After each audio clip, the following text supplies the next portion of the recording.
tangkad naman ni RJ. Kung mas matanda sa kanya, siya ano pa lang siya, 6 o 8 na. Naakit tayo sa bundok, baboy. Uy, hindi ang bundok, bahay to ko tamo. Bahay yan, ang bundok.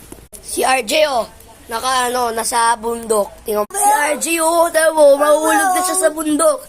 Bundok ng bahay, tamo, bahay yung inaakyatan niya. Tamo, bahay yung inaakyatan. Uy, namatay na si RJ. Tagot, ata siya? Nahulog ata siya sa bundok na malaki. Uy, gising ka. Uy, matay na. Tagot, himatay.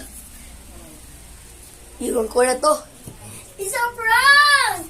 Ay, sorry. Akala ko batay ka talaga. Uy, tara magkahulog kasi tayo dito. Wag ka matakot. Ayaw ko. Ay, tara, stop na natin. Natakot ako. Stop na natin. Bakit?